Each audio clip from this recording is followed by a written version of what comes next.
Quel a été le motif de ta consultation?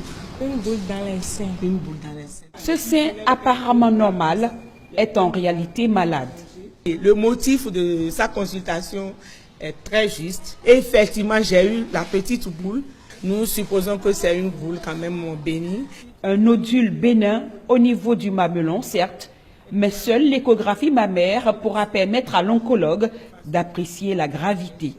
Le nodule du sein, c'est le premier signe du cancer du sein. Et au début, le nodule là n'est pas cancer. Quand le nodule devient douloureux, ça veut dire que c'est déjà le cancer. S'il y a des ganglions ici, en région susclaviculaire, à la base du cou, c'est déjà tard.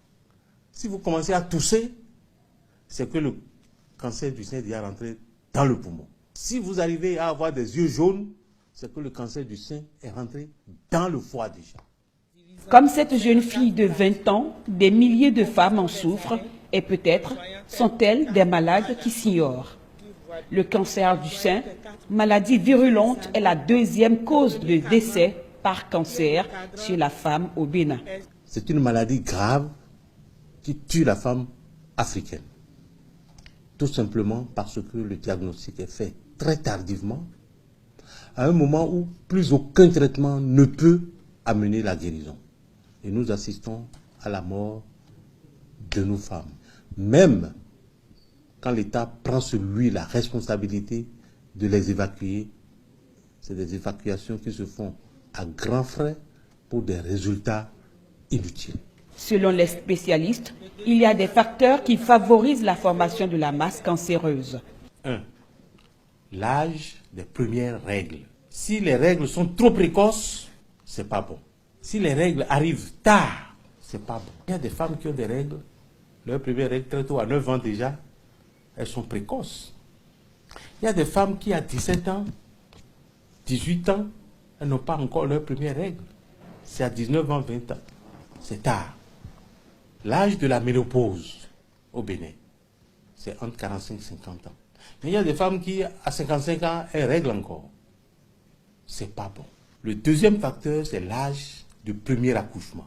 Première grossesse, 18 ans, 19 ans, 20 ans.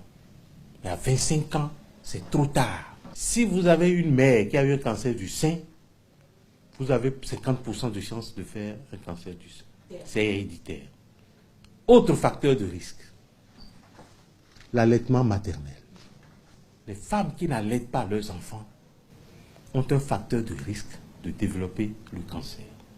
Au-delà de ces facteurs génétiques et ceux liés à la vie génitale de la femme, il existe des facteurs comportementaux qu'il faut à tout prix éviter. La consommation excessive d'alcool, la consommation de tabac, la consommation d'une alimentation non adaptée. On appelle alimentation non adaptée une alimentation riche en graisse et en viande rouge et trop pauvre en fruits et en légumes. Adopter de bonnes habitudes alimentaires diminuerait sensiblement le risque d'attraper la maladie. Mais l'optopalpation et le dépistage précoce restent et demeurent le moyen de prévention par excellence. Nous avions remarqué que la plupart des malades de cancer du sein, elles ont peur de s'afficher. Elles ont peur de dire même à leurs parents qu'elles sont malades. Ce n'est pas une maladie de la honte. Tu observes très bien tes seins. Vois leur volume, la taille, les mamelons. L'information et la sensibilisation s'imposent. Seul un cancer dépisté tôt permet une prise en charge adéquate.